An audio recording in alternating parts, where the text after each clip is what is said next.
Hello friends, कैसे हो आप लोग। उम्मीद करती हूँ कि आप लोग बहुत अच्छे होंगे और अपने फर्स्ट सेमेस्टर की तैयारी हमारे channel target UP TET C TET से अच्छे से कर रहे होंगे।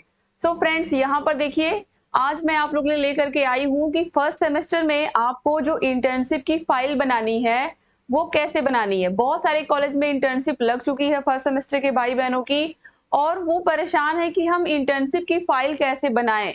तो यहाँ पर मैं पूरा का पूरा फाइल आप लोगों को अच्छे से पूरा डिटेल में डिस्क्राइब करके बताऊंगी कि कैसे आपको फाइल को बनाना है और कौन कौन से जरूरी पॉइंट्स हैं जिनको आपको फर्स्ट सेमेस्टर में लिखना होता है, और कैसे आप फाइल को इतने अच्छे से लिखो कि जो 100 नंबर का आपका इंटर्नशिप होता है, ये पूरा का पूरा दोस्तों 100 नंबर का होता है।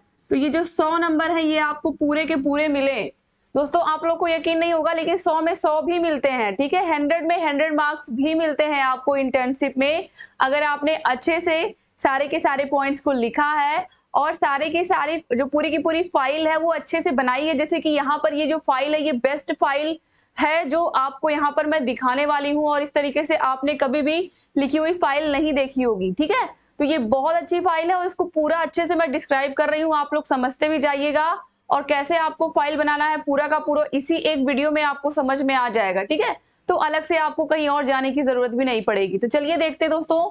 सबसे पहले यहाँ पर आप देखिए, आप जिस भी जिले के हैं उस जिला शिक्षा एवं प्रशिक्षण संस्थान का आप नाम लिखोगे इस तरीके से, और अपने डायट का नाम लिखोगे आप। अगर आप प्राइवेट कॉलेज से भी कर रहे हो तो भी ये चीजें आपको मेंशन करनी है उसमें, ठीक है, कि किस जिले से आप कर रहे हो और कहां से आप कर रहे हो। इसके बाद देखिए, आपका जो सत्र है,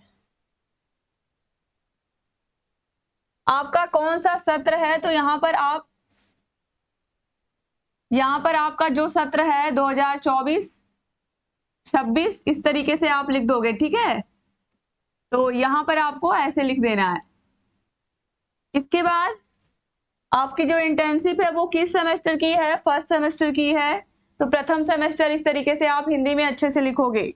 फिर अपना नाम लिखोगे, आप आवंटित विद्यालय के बारे में लिखोगे, और फिर विकास खंड आपको मिल जाएगा वहां से। अगर आपको पता नहीं है कि विकास खंड कौन सा है तो विद्यालय के नाम के नीचे ही विकास खंड भी लिखा होता है, ठीक है। और फिर उसके बाद जिला। इसके अलावा यहाँ पर आप अपने प्रशिक्षण संस्थान का नाम लिखोगे। जो प्राइवेट कॉलेज के भाई बहन हैं वो अपने प्रशिक्षण संस्थान का नाम नीचे लिख करके यहाँ पर आप लिखोगे प्रशिक्षण संस्थान। आप जिस संस्थान से प्रशिक्षण ले रहे हो उसके बारे में आप यहाँ पर लिखोगे। तो यहाँ पर आप देखिए, जो भी आपका प्रशिक्षण है, जो भी महाविद्यालय है, जिस भी डिग्री कॉलेज में आपने एडमिशन लिया है उसका आप पूरा यहाँ पर नाम लिख दोगे, ठीक है। तो इसके बाद यहाँ तक आपको समझ में आ गया होगा।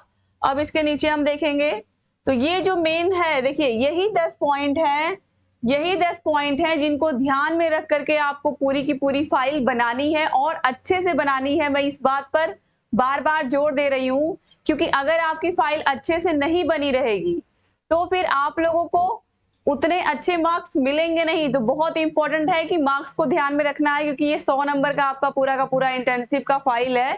तो देखिए, कक्षावलोकन, जैसा कि मैंने फर्स्ट सेमेस्टर में क्या करना होता है टीचिंग में इसकी एक वीडियो बनाई थी, तो मैंने आपको वहां भी बताया था कि जो फर्स्ट सेमेस्टर की टीचिंग होती है उसमें आपको सिर्फ जाना है स्कूल में जाना है, और वहां पर टीचर्स कैसे पढ़ा रहे हैं, बच्चे किस तरह से कक्षा में बैठे हुए हैं, किस टाइम पर प्रार्थना हो रही है, किस टाइम पर इंटरवल हो रहा है, किस टाइम पर कौन आ रहा है, एमडीएम में क्या बन रहा है, ये सारी चीजें आपको सबसे पहले पॉइंट में करनी है। यानी कि यही सब चीजें आपको पूरे सेमेस्टर में करनी है, लेकिन सबसे पहला पॉइंट भी आपका यही है, कक्षावलोकन।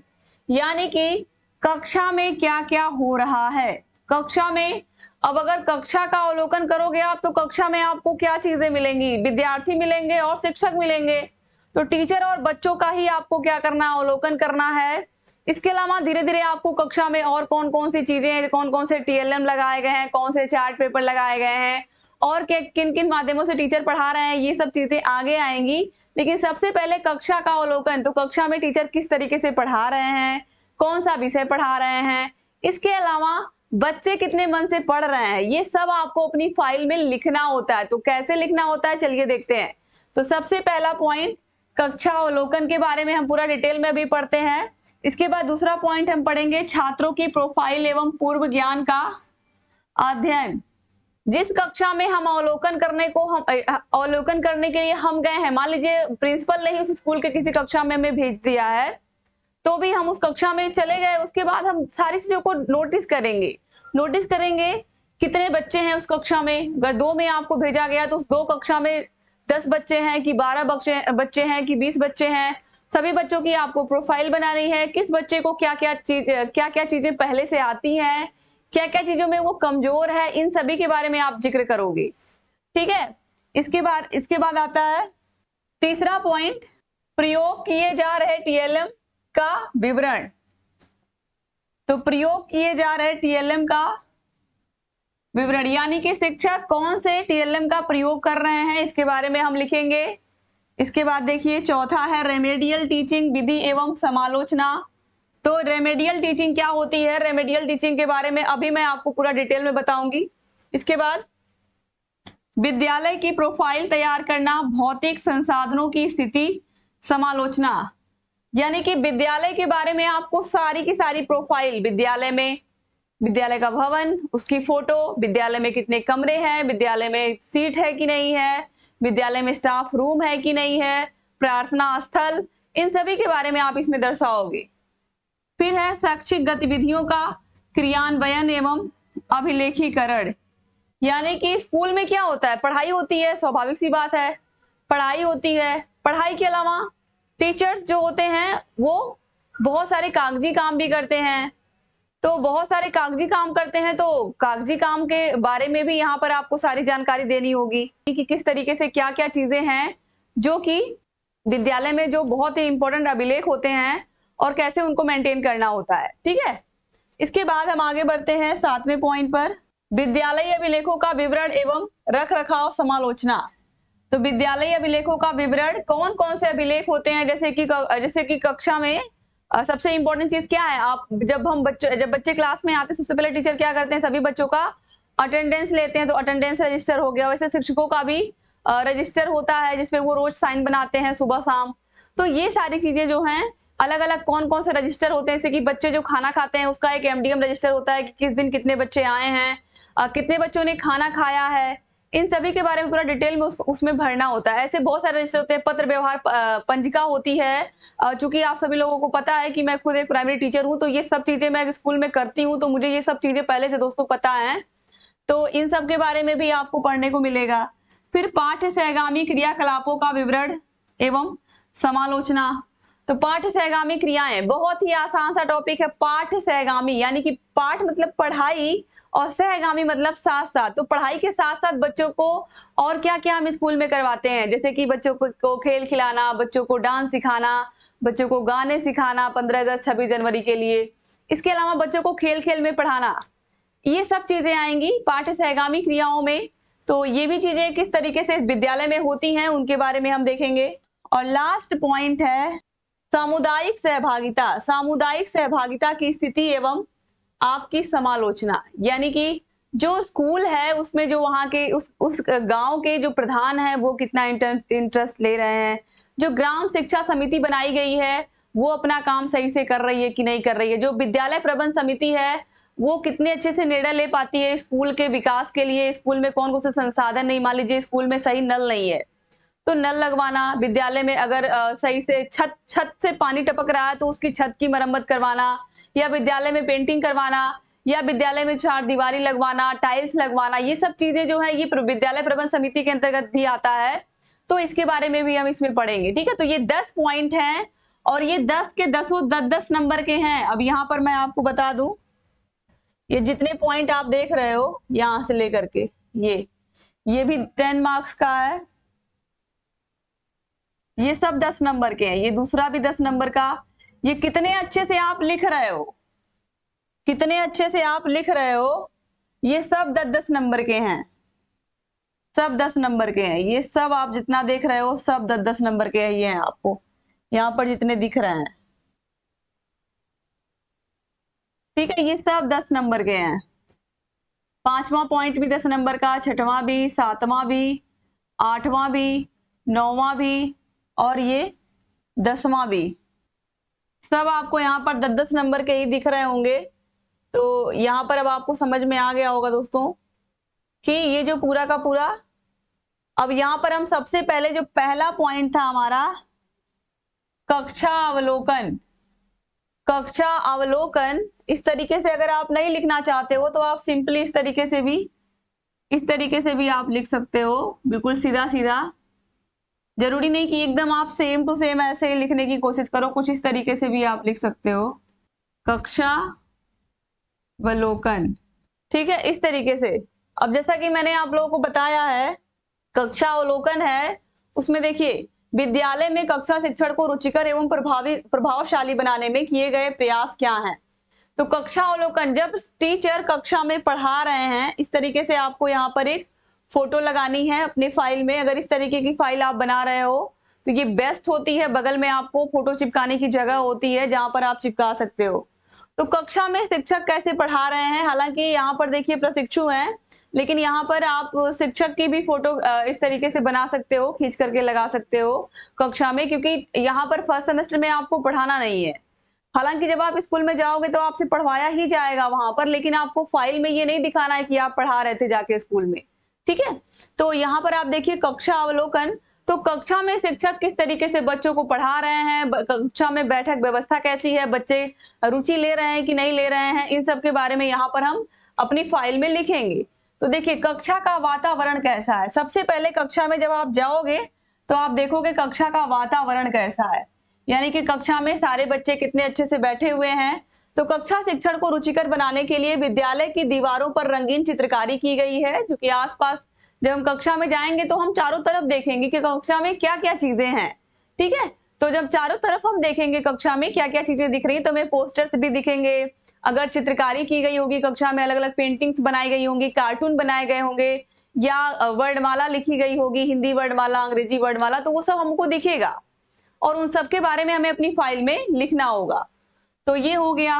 अलग अलग छात्रों को इससे सीखने में मदद होती है जब क्लास में चित्रकारी या रंगीन चित्र बने होते हैं। ठीक है, इसके बाद दूसरा पॉइंट, कक्षा में विभिन्न प्रकार की शिक्षण अधिगम सामग्री टीएलएम का निर्माण किया गया है, जो छात्रों के पाठ्य वस्तु को समझाने में सहायता प्रदान करते हैं। टीएलएम के बारे में भी यहाँ पर बता दिया गया है। उसके बाद देखिए, फिर प्रत्येक कक्षा में रोशनी की उचित व्यवस्था की गई है, यानी कि जो क्लासरूम है उसमें सही से खिड़कियां दरवाजे अच्छे से हैं कि नहीं, जहां से रोशनी प्रॉपर आए कक्षा में और लाइट की जरूरत ना पड़े, यानी कि सूरज की रोशनी से ही काम चल जाए, ऐसा कक्षा का वातावरण है कि नहीं, तो इसके बारे में भी हम इसमें मेंशन कर देंगे, लिख देंगे। फिर श्यामपट्ट का आकार पर्याप्त होने से शिक्षण कार्य में बाधा नहीं होती है। क्लास में जो श्यामपट्ट लगा हुआ है या ग्रीन बोर्ड या ब्लैक बोर्ड लगा हुआ है, उसकी लंबाई चौड़ाई कितनी है, कितना स्पेस उसने लिया है, बच्चों को सब सही से दिखाई देता है कि नहीं, इसके बारे में भी हम लिखेंगे। विद्यालय गांव बस्तियों से दूर खेतों के बीच में होने की वजह से सीखने के लिए एक शांत एवं सुंदर वातावरण प्रदान किया गया, यानी कि कक्षा का जो वातावरण है वो बहुत ही सुंदर है। तो ये सारी चीजें आपको एक एक पॉइंट इसमें अच्छे से लिखना है। और दोस्तों इस तरीके से आपको कक्षा अवलोकन में सारी बातें आपको लिखनी है, किस तरीके से कक्षा में बच्चे कैसे बैठे हुए हैं। ठीक है, तो छात्रों को बैठने के लिए बेंच का प्रयोग किया जाता है, यानी कि कक्षा में बेंच की व्यवस्था है। अब मान लीजिए आप किसी स्कूल में गए हो जहां पर बेंच की व्यवस्था नहीं है, तो आप ये सब थोड़ा बहुत चेंज भी कर सकते हो। हालांकि जो पूरी की पूरी फाइल की पीडीएफ है, ये मैं आपको टेलीग्राम चैनल का लिंक दे दूंगी, target UP TET CTET Telegram channel का लिंक, टेलीग्राम पर आपको ये पूरी की पूरी पीडीएफ मिल जाएगी। तो जहां जहां आप थोड़ा बहुत चेंज करना चाहेंगे वहां इसको आप चेंज भी कर सकते हैं। तो बैठक व्यवस्था, तो छात्रों को बैठने के लिए बेंच का प्रयोग किया जाता है और कक्षा में शिक्षक को बैठने के लिए एक मेज तथा एक कुर्सी की भी व्यवस्था की गई है, यानी कि कक्षा में शिक्षक को बैठने के लिए भी व्यवस्था है। फिर स्वच्छता है कि नहीं, जो कि बहुत इंपॉर्टेंट पॉइंट है, बहुत इंपॉर्टेंट पॉइंट है कि क्लास में स्वच्छता है कि नहीं, क्लास में स्वच्छता है कि नहीं, क्लास में साफ सफाई है कि नहीं, ये भी आपको लिखना है। इसके बारे में पूरा डिटेल में आप लिखोगे। विद्यालय की प्रत्येक कक्षा में साफ सफाई का विशेष ध्यान दिया जाता है। प्रत्येक दिन सुबह रसोइया प्रत्येक कक्ष में झाड़ू लगाती हैं। इन सभी के बारे में आप क्या करोगे, जिक्र करोगे। ठीक है, और बच्चों को जो शिक्षक हैं वो सफाई के लिए प्रेरित भी करते हैं, ये सारी बातें भी आप क्या करोगे, मेंशन करोगे। इसके बाद अब हम आ जाते हैं दूसरे पॉइंट पर, छात्रों की प्रोफाइल। छात्रों की प्रोफाइल जो कि मैंने पहले ही आपसे कहा कि ये 10 नंबर का है, तो छात्रों की प्रोफाइल एवं पूर्व ज्ञान का अध्ययन। तो इसको भी आप बिल्कुल ऐसे हॉरिजॉन्टल में भी लिख सकते हो, जैसे इस तरीके से लिखा गया है, ये आप इस तरीके से भी लिख सकते हो और हॉरिजॉन्टल में भी लिख सकते हो, हालांकि देखने में थोड़ा अच्छा लग रहा है ये। तो ये दूसरा पॉइंट आपका स्टार्ट हो रहा है, तो चलिए देखते हैं दूसरे पॉइंट को। आप जिस भी कक्षा के बच्चों को पढ़ा रहे हैं ये आपको पूरा चेंज करना पड़ेगा। आप जिस स्कूल में जिस क्लास के बच्चों को पढ़ा रहे हो उस क्लास के बच्चों को पूरा, यहाँ पर आपको उन बच्चों का आपको पूरा डिटेल बताना रहेगा। यहाँ पर देखिए 5, अगर आपने 5 बच्चों का भी बता दिया तो भी बहुत है, जरूरी नहीं कि आप 10 से 12 या 20 बच्चों का पूरा प्रोफाइल आप लिखो। 5 से 6 बच्चों की भी प्रोफाइल अगर आपने बनाई है तो भी ठीक है। एक तरीका और है, अगर आप चाहो तो सारे बच्चों की फोटो भी लगा सकते हो बगल में, ठीक है, सारे बच्चों की फोटो भी लगा सकते हो, जैसे कि मंतसा है, परवीन है, नाजमीन है, परवीन, शमा, परवीन, निशा, परवीन, इस तरीके से अगर आप चाहो तो सारे बच्चों के बगल में फोटो भी लगा सकते हो, उससे देखने में और थोड़ा सा आपकी फाइल और अच्छी लगेगी। तो ठीक है, आप पासपोर्ट साइज फोटो लगा सकते हो। और इस तरीके से सारे बच्चों का नाम, उनके माता पिता का नाम, उनकी जन्म तिथि, उनकी जाति और उनका निवास, ये पूरा आप लिखोगे अच्छे से। और इस तरीके से यहाँ पर देखिए आप, ये जब पूरा आप लिख लोगे सारे बच्चों का डिटेल, जैसा कि मैंने बताया कि ये आप खुद से लिखोगे, आप जिस स्कूल में आपकी टीचिंग लगी है आप वहां के क्लास टीचर से जाओगे, जब संपर्क करोगे, मान लीजिए कक्षा 2 आपको मिली है तो 2 के बच्चों का जब आप जाओगे प्रोफाइल में तो आपको टीचर पूरा का पूरा डिटेल दे देंगे, क्योंकि उनके रजिस्टर में होता है, रजिस्टर आपको दे देंगे, आप सारे बच्चों का डिटेल नोट कर लीजिएगा, उसके बाद आप अपने फाइल में लिख लीजिएगा। अब चलिए इसके बाद देखते हैं छात्रों का अध्ययन। देखिए जैसा कि मैंने कहा कि आप वहां पर भी फोटो लगा सकते थे, और इस तरीके से एक एक बच्चे का पूरा नाम आप लिखोगे अध्ययन में, एक एक बच्चे का आप पूरा नाम लिखोगे, पूर्व ज्ञान लिखोगे, और यहाँ पर बच्चे को क्या क्या आता है, बच्चे का नाम हो गया, अब उसको क्या क्या आता है, क्या क्या हिंदी में आता है, क्या क्या अंग्रेजी में आता है, क्या क्या उर्दू में आता है, क्या क्या गणित में आता है। उर्दू लिखने की जरूरत नहीं है दोस्तों, ठीक है, अगर आता है बच्चे को तो अच्छी बात है, लेकिन ये हिंदी और गणित, मैं ये कहती हूँ कि इंग्लिश भी नहीं लिखने की जरूरत है आपको, क्योंकि इस समय सरकार केवल हिंदी भाषा और गणित पर ही ध्यान दे रही है। तो बच्चे को हिंदी की कितनी नॉलेज है, बच्चे को गणित की कितनी नॉलेज है, क्योंकि आप कक्षा 1 से लेकर के 5वीं तक के बच्चों को ही आप ट्रीट कर रहे हो, और 1 से लेकर 5वीं में अगर आप फर्स्ट सेमेस्टर में गए हो तो मोस्टली आपको कक्षा 1 या कक्षा 2 के बच्चों को ही टीचर देते हैं पढ़ाने को, और कक्षा 1, 2, 3 में अच्छे से आपको पता है कि क्या चल रहा है, निपुण अभियान चल रहा है, निपुण अभियान आप सभी लोगों को पता है, और निपुण अभियान में बच्चों को भाषा और गणित की ही चेकिंग हो रही है, तो भाषा और गणित के बारे में ही आप लिखिएगा, आपको जरूरी नहीं कि इनके बारे में भी, अगर लिखना चाहते हैं तो लिखिएगा, वरना केवल हिंदी और गणित का ही पूर्व ज्ञान आप लिखिएगा, ठीक है, इससे थोड़ा सा शॉर्ट भी हो जाएगा और बहुत ज्यादा जगह भी नहीं लगेगी।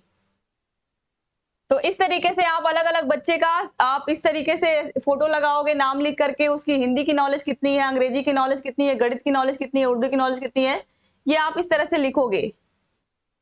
इसके बाद फिर यहाँ पर आप देखिए जितने भी बच्चे हैं सारे बच्चों का आपको यही करना है, सारे बच्चों के साथ आपको यही करना है, इस तरह से देखिए।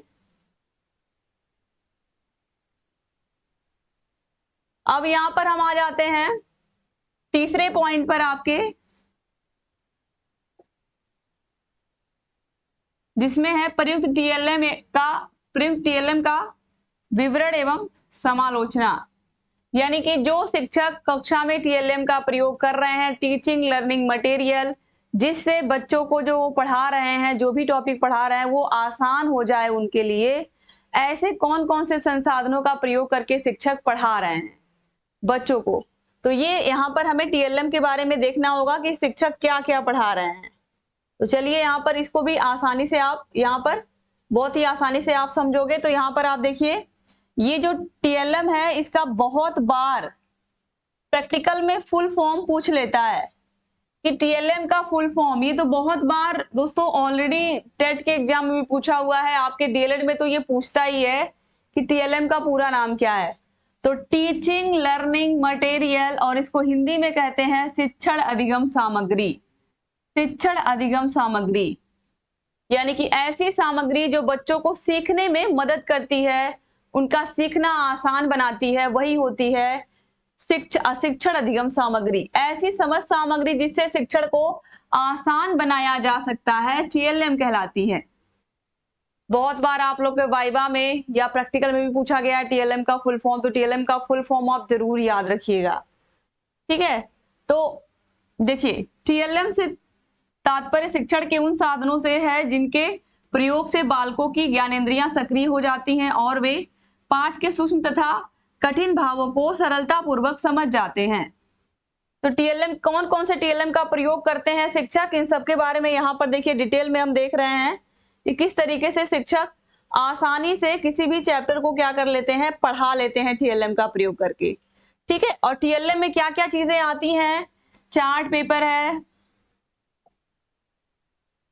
चार्ट पेपर के अलावा आप देखोगे यहाँ पर देखिए चार्ट पेपर, मानचित्र, रेखा चित्र, पोस्टर्स का प्रयोग बहुत करते हैं बच्चों के लिए, ग्लोब, ग्राफ, इन सभी का प्रयोग सामान्यतः कक्षा में आपने देखा भी होगा। और पोस्टर जो लगे होते हैं उनसे भी बच्चों को बहुत कुछ सीखने को मिलता है। इसके अलावा आसपास कंकड़ पत्थर की मदद से भी हम बहुत कुछ बच्चों को सिखाते हैं। अब तो गणित किट और विज्ञान किट भी विद्यालय में आने लगा है, जिससे बच्चों को आसानी से हम बहुत कुछ सिखा पाते हैं।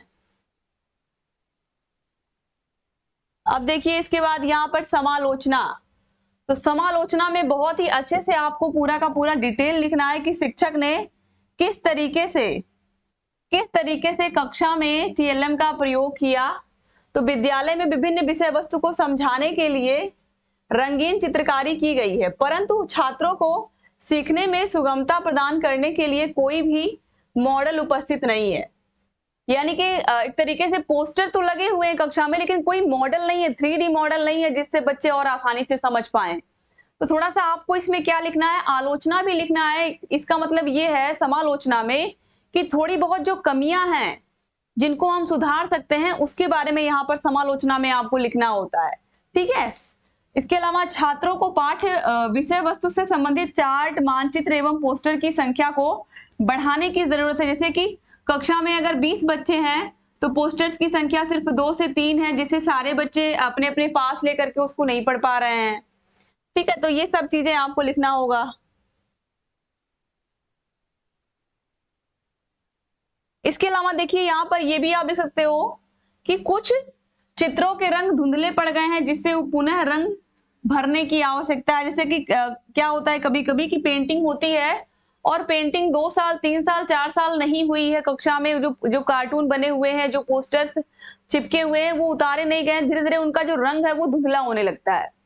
तो उसके बारे में भी यहाँ पर आपको इस तरह से आप लिख सकते हैं। अब इसके बाद है दोस्तों रेमेडियल टीचिंग, विधि एवं समालोचना। तो रेमेडियल टीचिंग क्या होती है, मैंने ऑलरेडी ये भी बताया मैंने आपको कि ये भी 10 नंबर का ही होता है, इसमें भी आपको 10 नंबर मिलेंगे। तो देखिए रेमेडियल टीचिंग होती क्या है, उपचारात्मक शिक्षण। आप कक्षा में गए, आपने देखा कि शिक्षक किस तरीके से बच्चों को पढ़ा रहे हैं, आपने देख लिया पूरा बच्चे किस तरह से पढ़ रहे हैं, टीचर कौन कौन से संसाधनों का प्रयोग करके बच्चों को पढ़ा रहे हैं, किताब से पढ़ा रहे हैं कि चार्ट से पढ़ा रहे हैं कि कविता कहानी गीत के माध्यम से पढ़ा रहे हैं, कैसे पढ़ा रहे हैं, ये सब आपने देख लिया। अब बारी आती है कि किसने बच्चों को समझ में आ रहा है जो शिक्षक पढ़ा रहे हैं। भाई मेन चीज तो यही है ना कि जो कक्षा में शिक्षक पढ़ा रहे हैं वो कितने बच्चे समझ रहे हैं। तो अब यहाँ पर पॉइंट आता है कि जो रेमेडियल टीचिंग है इसको यहाँ पर शिक्षक कर रहे हैं या नहीं कर रहे हैं। जो बच्चे नहीं समझ पा रहे हैं, जो बच्चे बिल्कुल उनको कक्षा में कुछ समझ में नहीं आ रहा है, क्या उनके लिए भी टीचर प्रयास कर रहे हैं या उनके लिए उपचारात्मक शिक्षण हो रहा है कि नहीं हो रहा है। तो दोस्तों इसका मतलब होता है रेमेडियल टीचिंग का कि बच्चों को जो कुछ नहीं समझ में आ रहा है, उन बच्चों को अलग से बैठा करके आप पढ़ा रहे हो कि नहीं पढ़ा रहे हो, उनकी कमजोरी को दूर कर रहे हो कि नहीं कर रहे हो, यही होता है रेमेडियल टीचिंग में, ठीक है। तो देखिए उपचार, जैसे कि आप डॉक्टर के पास जाते हो, आप बीमार होते हो तो डॉक्टर क्या करता है, आपका उपचार करता है ना। वैसे ही बच्चे को भी जब नहीं समझ में आएगा तो वो आपके पास आएगा और आपको उसका उपचार करना पड़ेगा। तो बस वही चीज है। तो जब डॉक्टर की भांति जब एक अध्यापक देखता है कि बालक का जो वाचन है वो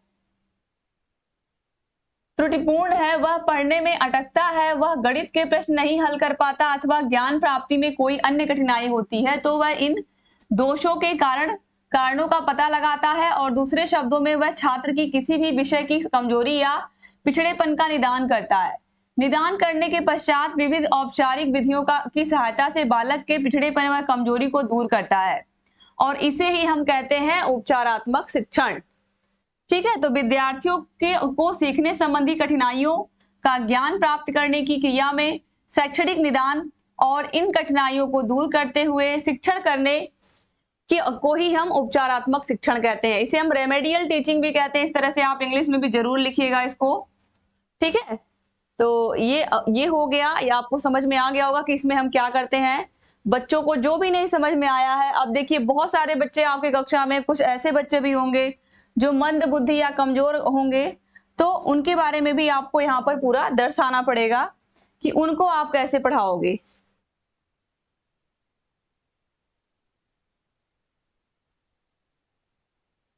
अब समालोचना में हमें देखना है कि उपचारात्मक शिक्षण जो शिक्षक ने किया है वो कितने अच्छे से किया है। सारे बच्चों का जो भी कमजोरी थी वो सारे बच्चों की दूर हुई कि नहीं हुई, ये पूरा का पूरा चीजें आपको क्या करना है, यहाँ पर मेंशन करना है। ठीक है,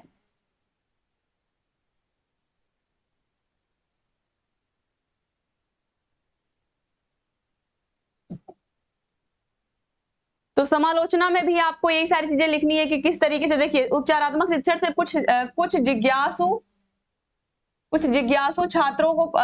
जिज्ञासु छात्र पढ़ने के लिए प्रेरित हुए, परंतु व्यक्तिगत संप्रेषण करने के पश्चात भी कुछ छात्रों की स्थिति में परिवर्तन नहीं हो पाया। यानी कि कुछ बच्चे ऐसे हैं कि उपचारात्मक शिक्षण करने के बाद भी क्या रह गए हैं, कमजोर रह गए हैं। जैसे समालोचना में मैंने बताया कि सब अच्छाई ही आपको नहीं लिखनी है, कमियां भी आपको बतानी है। इसके बाद दोस्तों यहाँ पर आप देखिए, विद्यालय की प्रोफाइल एवं भौतिक संसाधनों की स्थिति क्या है। अब इसके बारे में यहाँ पर हम देखेंगे। इसमें भी आपको 10 मार्क्स मिलेंगे, ये भी 10 मार्क्स का है।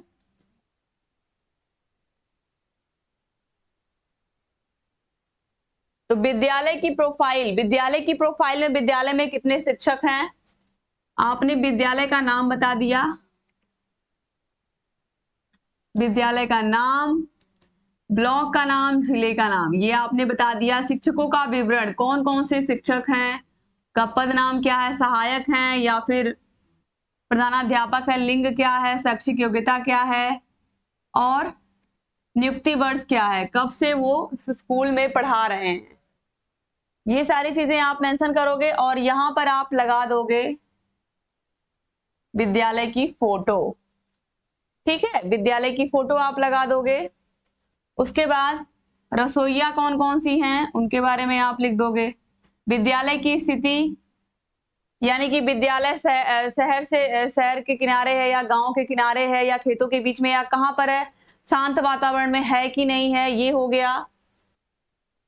उसके बाद विद्यालय में एमडीएम बन रहा है कि नहीं बन रहा है, ये आप इसके बारे में पूरा लिखोगे। मध्याह्न भोजन के बारे में, ठीक है।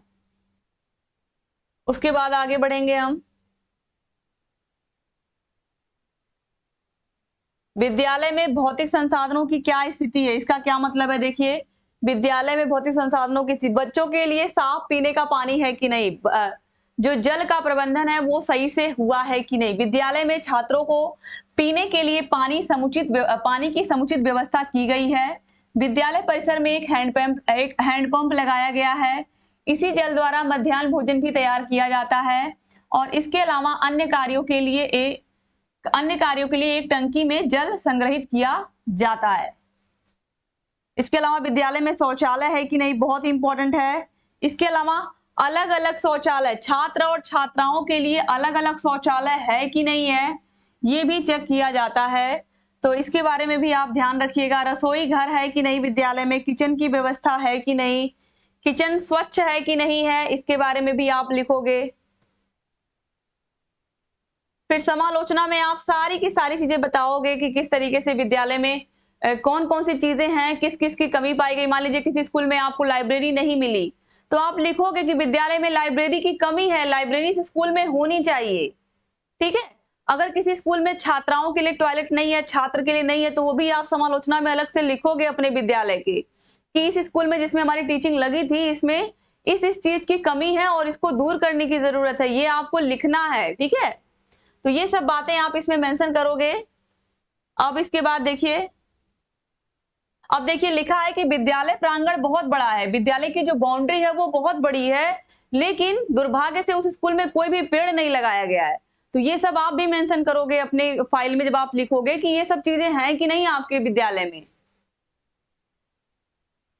अब चलिए इसके बाद देखते हैं अगला, शैक्षिक गतिविधियों का क्रियान्वयन एवं अभिलेखीकरण, बहुत इंपॉर्टेंट है। अब देखिए शैक्षिक गतिविधियों में देखिए यहाँ पर इस तरीके से 15 अगस्त 26 जनवरी की कोई फोटो आप लगा सकते हो इस तरीके से, या फिर भाषण देते हुए शिक्षकों का फोटो, या फिर प्रार्थना सभा में बैठे हुए सारे बच्चे हैं, टीचर्स कुछ बोल रहे हैं, तो वहां की भी फोटो आप बगल में लगा सकते हैं कुछ इस तरीके से। तो शैक्षिक गतिविधियां ऐसी गतिविधियां जो छात्रों के शिक्षण को सरल, रुचिकर एवं प्रभावशाली बनाने के लिए की जाती हैं, वे ही कहलाती हैं शैक्षिक गतिविधियां। ठीक है। इसमें संगीत, नृत्य, व्यायाम, खेल आदि ये सभी चीजें आती हैं, और इससे बच्चों का एक तरीके से सर्वांगीण विकास होता है, बच्चों के अंदर प्रतिस्पर्धा की भी भावना जागृत होती है। बच्चों के लिए बाल सभा करवाना, और ये हर सैटरडे को लगभग सभी लोग अपने विद्यालय में करवाते हैं, मेरे विद्यालय में भी होता है, हर सैटरडे को बाल सभा का आयोजन होता है, जिसमें बच्चे अलग अलग तरह से कहानी, कविता, गीत सब प्रस्तुत करते हैं। इसके बाद प्रार्थना सभा में क्या क्या चीजें होती हैं उसके बारे में आप पूरा अच्छे से लिखोगे कि प्रतिदिन विद्यालय में प्रार्थना सभा कराई जाती है, इन सभी के बारे में आप लिखोगे। खेल कूद बच्चों को अच्छे से कराया जाता है, ये भी आप मेंशन कर दोगे। ठीक है। व्यायाम होता है कि नहीं होता है, बच्चों को रोज योगा सिखाया जाता है कि नहीं सिखाया जाता है, या बच्चों को पीटी कराई जाती है कि नहीं कराई जाती है, इसके बारे में आप इसमें बताओगे। इसके बाद विद्यालय अभिलेखों का विवरण, रख रखाव व समालोचना, बहुत इंपॉर्टेंट दोस्तों। चलिए देखते हैं अब विद्यालय में कौन कौन से अभिलेख होते हैं, ऑलरेडी मैं आपको बता चुकी हूं। 10 नंबर इसमें भी आपको मिलने हैं, ध्यान रखिएगा। 10 नंबर का है ये पूरा का पूरा। तो विद्यालय अभिलेखों का विवरण, अब ध्यान से आप देखिएगा कौन कौन से विद्यालय अभिलेख होते हैं। तो विद्यालय अभिलेखों का विवरण में चलिए हम देखते हैं। सबसे पहले यहाँ पर देखिए, सबसे पहले प्रवेश पंजिका होती है, जिसमें बच्चों का जो प्रवेश रजिस्टर होता है एडमिशन वाला, वो हो जाता है। तो प्रवेश पंजिका, अग्रिम प्रवेश पंजिका, फिर प्रवेश पंजिका, फिर छात्र उपस्थिति पंजिका यानी कि बच्चों का अटेंडेंस रजिस्टर, फिर अर्धवार्षिक परीक्षा का वार्षिक परीक्षा का फल पंजिका यानी कि जो बच्चों का रिजल्ट रिपोर्ट कार्ड हम बनाते हैं उसका भी रजिस्टर होता है। फिर छात्र संख्या वितरण पंजिका, सत्र परीक्षा पंजिका, बाल संसद पंजिका, छात्र प्रोफाइल, हाइट वेट पंजिका यानी कि किस बच्चे का हाइट और वेट कितना है, इसकी भी पंजिका होती है विद्यालय में। ठीक है। इसके अलावा देखिए, बाल संसद, सत्र परीक्षा, छात्र संख्या वितरण पंजिका, छात्र प्रोफाइल, हाइट वेट पंजिका, बैग वितरण पंजिका, पुस्तक वितरण पंजिका, ड्रेस वितरण पंजिका। हालांकि अब पुस्तक वितरण और ड्रेस वितरण का तो कोई बहुत योगदान नहीं रह गया है, क्योंकि सारी चीजें अब हो गई हैं डीबीटी के माध्यम से, क्योंकि शिक्षकों को अब कुछ भी नहीं स्कूल में मिलता है बांटने के लिए। आपको पता है 1200 रुपए बच्चों के गार्जियन के खाते में भेज दिए जाते हैं, और उसमें से 90% गार्जियन बच्चों के लिए ड्रेस नहीं लेते हैं। ये बहुत दुख की बात है, ना बच्चों के लिए जूता मोजा खरीदते हैं, ना बच्चों के लिए वो जो पैसे सरकार भेजती है 1200 रुपए, उसको वो अपने खेतों के काम में लगा लेते हैं, या फिर वो उसका कुछ और कर लेते हैं, लेकिन बच्चों के लिए नहीं खरीदते हैं। और ये एक तरीके से सरकार ने तो अच्छा सोच करके किया था कि सीधे जो गार्जियन है उनके खाते में पैसा जाएगा, तो इससे फायदा ये होगा कि सारे के सारे जो गार्जियन है वो बच्चों के लिए अपने ड्रेस अपने हिसाब से ले लेंगे, जूता मोजा ले लेंगे, बैग ले लेंगे, लेकिन होता कुछ नहीं है दोस्तों। तो ये यहाँ पर अभी ये आप नहीं भी लिखोगे तो भी चलेगा, ये ड्रेस वितरण और स्वेटर वितरण, ये सब जूता, ये सब नहीं भी लोगे तो भी चलेगा, लिखोगे। अध्यापक उपस्थिति, ये बहुत इंपॉर्टेंट रजिस्टर है, इसको आप लिखोगे। भोजन चखने की पंजिका, शिक्षक डायरी, ये भी बहुत इंपॉर्टेंट है। इसके बाद बारी आती है लॉग बुक की। लॉग बुक बहुत इंपॉर्टेंट होता है विद्यालय के लिए। रसोइया उपस्थिति पंजिका, रसोइया चयन पंजिका, मध्याह्न भोजन पंजिका, एमडीएम आय व्यय पंजिका और एमटीए मदर टीचर एसोसिएशन पंजिका। इसके अलावा पीटीए पेरेंट टीचर एसोसिएशन निरीक्षण पंजिका, विद्यालय प्रबंध समिति पंजिका, स्टाफ पंजिका और विद्यालय विकास अनुदान पंजिका। अब आता है अभिलेखों का रख रखाव। ये बहुत इंपॉर्टेंट है कि किस तरीके से आप अभिलेखों का रख रखाव करते हैं। सारी पंजिकाओं को सुव्यवस्थित तरीके से अलमारी में अच्छे से रखा जाए, एक सिस्टमेटिक तरीके से रखा जाए कि किस रजिस्टर को हम कहाँ रख रहे हैं, उस पर कवर चढ़ा हुआ है कि नहीं चढ़ा हुआ है, उस पर सारी चीजें मेंशन है कि नहीं। जैसे कि उपस्थिति पंजिका, उसमें रोज उपस्थिति चढ़ाई जा रही है कि नहीं चढ़ाई जा रही है, ठीक है। एमडीएम रजिस्टर है, रोज कितने बच्चे खाना खा रहे हैं उस पर लिखा जा रहा है कि नहीं लिखा जा रहा है, किसने भोजन चखा ये लिखा जा रहा है कि नहीं लिखा जा रहा है। ये सब बातें आपको ध्यान में रखनी है। एज अ प्रशिक्षु आप वहां पर जा रहे हो तो आपको ये सारी चीजें नोट करनी है, ठीक है। अब चलिए यहां पर देखते हैं हम समालोचना, आप लिख लोगे। फिर है विद्यालय अभिलेखों को तैयार करना, बहुत इंपॉर्टेंट है ये पॉइंट। तो विद्यालय अभिलेख में देखिए अग्रिम प्रवेश पंजिका आती है, ऑलरेडी अभी आपने देखा ही कि किस तरीके से इनको हम बनाते हैं या शिक्षक बनाते किस तरीके से हैं। तो अग्रिम प्रवेश पंजिका, इस पंजिका में प्रतिवर्ष आए हुए नए बच्चों के नामांकन का संपूर्ण ब्यौरा होता है। अब प्रवेश पंजिका क्या है? इस पंजिका में नए बच्चों के नामांकन की सूची होती है, जो ये पक्का रजिस्टर होता है, आप एक तरीके से कह सकते हो कि इसमें जो चीजें लिख दी जाती हैं वो कभी मिटती नहीं है। जब तक वो विद्यालय है तब तक उस विद्यालय में कितने बच्चों ने पढ़ा है, कब कब कौन सा बच्चा आया है, उसकी पूरी डिटेल होती है दोस्तों प्रवेश पंजिका में, ठीक है। छात्र उपस्थिति रजिस्टर, इसके बारे में तो आपको पता ही है, हर क्लास में अटेंडेंस रजिस्टर होता है। इसके बाद सारे के सारे जितने रजिस्टर आपने देखा है और सारे के सारे रजिस्टरों के बारे में आपको डिटेल में लिखना है कि किस रजिस्टर में क्या होता है, ठीक है। ऑलरेडी इसके बारे में मैं आपको बता ही चुकी। फिर बाल संसद पंजिका, छात्र प्रोफाइल पंजिका, हाइट वेट में बच्चों के कौन सा बच्चा उम्र के अनुसार किस कक्षा में है, उसका हाइट वेट कितना है, बैग वितरण पंजिका, पुस्तक वितरण पंजिका, ऑलरेडी मैंने आपको बताया कि ये सब चीजें अभी, हालांकि पुस्तक वितरण पंजिका तो अच्छे से आपको बनानी है कि कितनी किताबें किस कक्षा में आई हैं, कितनी किताबें बच्चों को मिली हैं, ये आपको बनाना ही होता है। आप ये सब लिखोगे, ठीक है, कोई दिक्कत नहीं है, आप सब अपने फाइल में लिखोगे अच्छे से। इसके बाद देखिए जूता मोजा वितरण पंजिका, अध्यापक उपस्थिति पंजिका, इसके अलावा भोजन चखने की पंजिका, ऑलरेडी मैंने आपको बताया कि इन सब के बारे में, शिक्षक डायरी के बारे में भी आप मेंशन करोगे, ठीक है। इसके बाद आगे बढ़ते हैं।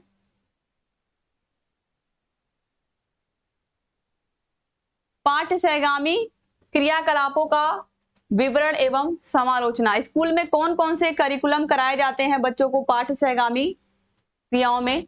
तो ऑलरेडी मैंने आपको बताया कि किताबी ज्ञान के अलावा, पढ़ाई के अलावा और कौन कौन सी गतिविधियां हम बच्चों को करवाते हैं, इन सभी के बारे में आपको यहाँ पर पूरा का पूरा डिटेल देखने को मिलता है। तो देखिए किताबी ज्ञान के अतिरिक्त छात्रों को अपने दैनिक जीवन में व्यवहारिक ज्ञान सीखने की भी आवश्यकता होती है और पाठ्य सहगामी क्रियाएं शिक्षण के उद्देश्यों को प्रकट करती हैं। इसमें शिक्षक छात्रों को नैतिक शिक्षा का ज्ञान देते हैं। इसके अंतर्गत शिक्षक छात्रों को बड़ों का सम्मान करना, दूसरों से ईर्ष्या न करना, सदा सत्य बोलना, अपना काम समय से पूरा करना आदि बातों को सिखाते हैं। और इसके साथ ही साथ छात्रों के भीतर दैनिक क्रियाकलापों जैसे कि दांत साफ करना, नाक साफ करना, प्रतिदिन प्रातः शौच जाना, इसके बाद स्नान करना, स्नान करने के बाद प्रार्थना करना और खाना खाने से पूर्व हाथ धोना, ये सारी चीजें जो अच्छी आदतें हैं वो सब पढ़ाई के अलावा हम बच्चों को सिखाते हैं और इसी को हम कहते हैं बच्चों को संस्कार देना, अच्छे संस्कार देना। तो ये सब चीजें आती हैं पाठ्य सहगामी क्रियाओं में, ठीक है, जिससे बच्चों के अंदर अच्छी आदतों का विकास हो पाए। समालोचना, अब यहाँ पर मीना मंच आता है। मीना मंच एक तरीके से प्रत्येक सप्ताह में एक दिन होता है, चाहे वो शनिवार हो या जिस भी दिन आपको सुटेबल हो, अपने अनुसार आप रख सकते हो। और ये खासकर लड़कियों के लिए होता है, एक तरीके से हम कह सकते हैं। और इसमें देखिए जो मीना मंच है, इसमें सभी छात्रों को एक बड़ी कक्षा में बैठाया जाता है। इसके अलावा सारे बच्चों को बैठाने के साथ ही यहाँ पर आप देखिए सभी बच्चों को शांत रहने का निर्देश देते हुए शिक्षक द्वारा रेडियो ऑन किया जाता है। रेडियो पर संचालित मीना मंच कार्यक्रम के अंतर्गत छात्रों को भाषा का सही प्रयोग करना, कहानी अथवा कविता के माध्यम से नैतिक शिक्षा का ज्ञान कराया जाता है। या मीना एक कैरेक्टर है जिसमें मीना अच्छी आदतों को कैसे अपनाती है और किस तरीके से मीना अपनी पढ़ाई की जर्नी शुरू करती है और किस तरह से वो बहुत सारी लड़कियों को प्रेरित करती है पढ़ाई करने के लिए। तो उसके बारे में यहाँ पर आप देखोगे, ठीक है। तो अब यहाँ पर देखिए, इसके बाद यहाँ पर है समालोचना, और समालोचना के बाद यहाँ पर सामुदायिक सहभागिता की स्थिति, और ये लास्ट पॉइंट है और ये भी आपका 10 नंबर का ही है। कितने नंबर का दोस्तों, ऑलरेडी मैं बता चुकी हूं आपको कि ये भी 10 मार्क्स का है आपका।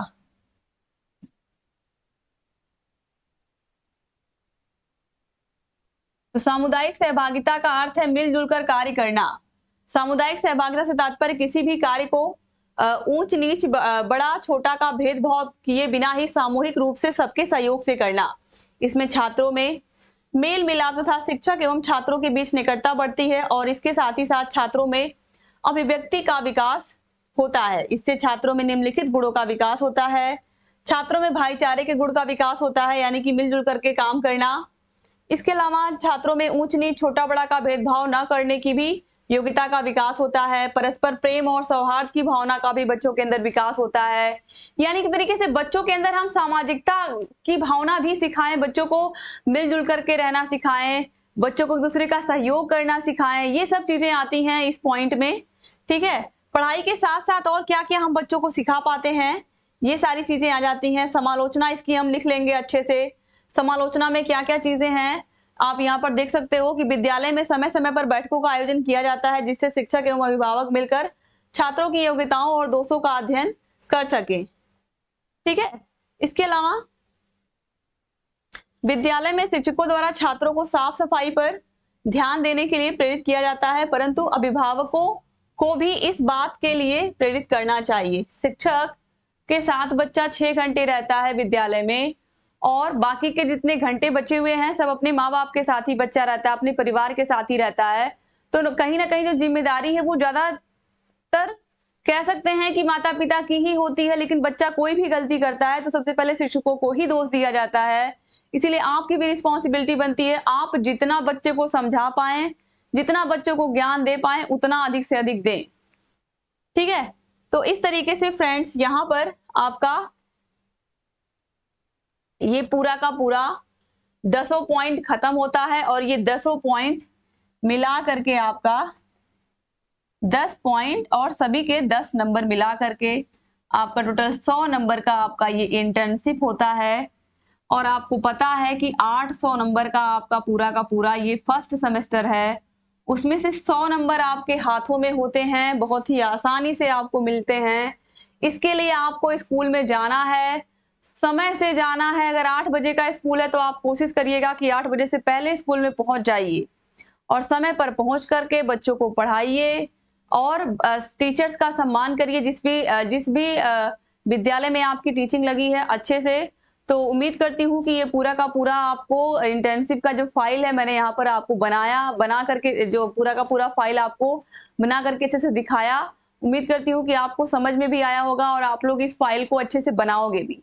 तो फ्रेंड्स, अगर अभी तक आप हमारे channel target UP TET CTET से क्लास नहीं ले रहे हो तो आप प्लीज हमारे क्लासेस से जुड़िए और किस तरीके से क्लासेस चल रही हैं इसके बारे में मैं डिटेल में आपको बताती हूँ। सो फ्रेंड्स, अगर अब आप हमारे चैनल से सारी की सारी पढ़ाई अच्छे से करना चाहते हैं, जैसा कि मैंने बताया कि बहुत ही एक्सपीरियंस है मेरे पास, मैं खुद पिछले 7 सालों से आप डीएलएड वाले बच्चों को पढ़ा रही हूँ, तो आप समझ सकते हो कि मेरा एक्सपीरियंस क्या है।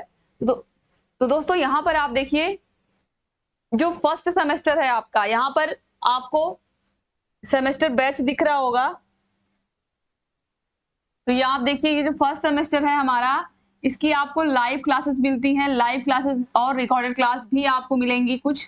तो यहाँ पर देखिए, लाइव क्लासेस में आपको क्या क्या चीजें देखने को मिलेंगी। लाइव क्लास में आपको सारे विषयों का लाइव आप पढ़ोगे और लाइव आप कोई भी क्वेश्चन भी पूछ पाओगे, जिसका आपको आंसर भी वहां पर टीचर्स करते हैं हमारे, और सभी लोग अच्छे टीचर्स हैं, योग्य टीचर हैं यहाँ पर दोस्तों, जो पिछले कई सालों से लगातार पढ़ा रहे हैं। आनंद सर हैं, रामेश्वर सर हैं, रामेश्वर सर भी टीचर ही हैं, प्राइमरी टीचर हैं वो भी। तो आपको यहाँ पर ऐसे टीचर जो खुद शिक्षक बन चुके हैं, उनसे आपको पढ़ने का मौका है यहाँ पर। तो ये बहुत बड़ी बात है आपके लिए, ठीक है। तो आपको एक्सपीरियंस टीचर मिल रहे हैं, अच्छे टीचर मिल रहे हैं, जिससे आपका जो डीएलएड है वो तो निकलेगा ही निकलेगा, आपका सीटेट, टेट, सुपर टेट सब निकलेगा यहाँ पर, अगर आप अच्छे से हमारे चैनल से पढ़ रहे हो। तो ये जो आपको कोर्स की प्राइस दिख रही है सारे विषयों की, ये बहुत ज्यादा दिख रही है दोस्तों। ये जब आप स्टार्ट कूपन लगाओगे START, तो ये बहुत कम हो जाएगा। डिस्क्रिप्शन बॉक्स और कमेंट बॉक्स में आपको लिंक मिल जाएगी। अब आपको मिलेगा क्या क्या, सबसे पहले दोस्तों देखिए, आपको सारे विषयों की क्लासेस मिलेंगी, सारे विषयों के प्रीवियस ईयर क्वेश्चन पेपर्स पूरे अच्छे से सॉल्व आपको करवाए जाएंगे यहाँ पर। सारे विषयों की क्लासेस अच्छे से चलेंगी, सारे विषयों की मास्टर क्लास चलती है, जिसमें पूरे के पूरे विषय को एक ही वीडियो में हम खत्म कर देते हैं। सारे विषयों की राजन सीरीज और पवन सीरीज हम पूरा का पूरा पढ़ाते हैं विद सॉल्यूशन। राजन सीरीज और पवन सीरीज दोनों के बारे में अब तक आप सुन ही चुके होंगे। ये पूरी सीरीज हम आपको उसकी PDF भी देते हैं, तो अलग से अगर आप केवल मार्केट से वही खरीदने जाओगे तो वही आपको 1000 रुपए का मिलेगा, 1000 रुपए का मिलेगा अलग से अगर आप खरीदोगे। और यहाँ पर ये पूरी की पूरी PDF भी हम देते हैं इसकी, और पूरा सीरीज हम सॉल्व भी करवाते हैं अपने चैनल पर। इसके अलावा क्लास नोट्स आपको मिलेंगे ही, PDF दी जाएगी, हर विषय का चैप्टर वाइज टेस्ट हम करवाते हैं। और ये हमारा कॉन्टेक्ट नंबर है दोस्तों, इस पर कॉल करके, मैसेज करके आप सारी की सारी जानकारी हमसे ले सकते हैं। ये हमारा व्हाट्सएप नंबर भी है, तो आप कॉल भी कर सकते हैं, मैसेज भी कर सकते हैं और पूरी डिटेल ले सकते हैं। दोस्तों ये जो प्राइस आपको दिख रही है, ये बहुत कम हो जाएगी जैसे ही आप ये START स्टार्ट कूपन लगाओगे। तो डिस्क्रिप्शन बॉक्स और कमेंट बॉक्स में आपको हमारा ऐप अस्तित्व एकेडमी, जो हमारा ऐप है, इसकी लिंक आपको मिल जाएगी, ठीक है। तो आप जा करके ऐप को डाउनलोड कर लीजिए और डाउनलोड करने के बाद कोर्स को ले लीजिए, क्योंकि ये कोर्स बहुत ही सीमित समय के लिए है। जो बच्चे पहले आएंगे उनको पहले ही ये ऑफर मिल जाएगा आसानी से, बहुत ही कम प्राइस में आप यहाँ पर हमारा जो इतना अच्छा बैच है वो ज्वाइन कर पाएंगे, ठीक है। यहाँ पर आपको समझ में आ गया होगा क्या क्या चीजें हैं। और यहाँ पर भी देखिए, पूरी अच्छे से सारी चीजें यहाँ पर आपको दिख रही होंगी। हमारी सबसे खास बात जो है वो है हैंड रिटेन नोट्स। हम अपने हाथों से लिखे हुए नोट्स आपको देते हैं, प्रिंट किए हुए नोट्स नहीं देते हैं। अपने हाथों से लिखे हुए नोट्स आपको मिलते हैं, हमारे खुद के हाथों से लिखे हुए नोट्स आपको मिलते हैं। और इस तरह से आप पूरे YouTube पर कहीं भी देखोगे, आपको हाथों से लिख करके कोई नोट्स नहीं देगा। तो ये बहुत अच्छी चीज है दोस्तों, आप जुड़ जाइए अभी से, क्योंकि इस तरीके से यहाँ पर पूरे YouTube पर इतने अच्छे से ना तो आपको कोई पढ़ाएगा, ना तो इतने अच्छे से कोई आपको गाइड करेगा। तो ये बहुत जरूरी है कि आप लोग सारे विषयों की तैयारी अच्छे से करिए और हमारे चैनल से ऐसे ही बने रहिए।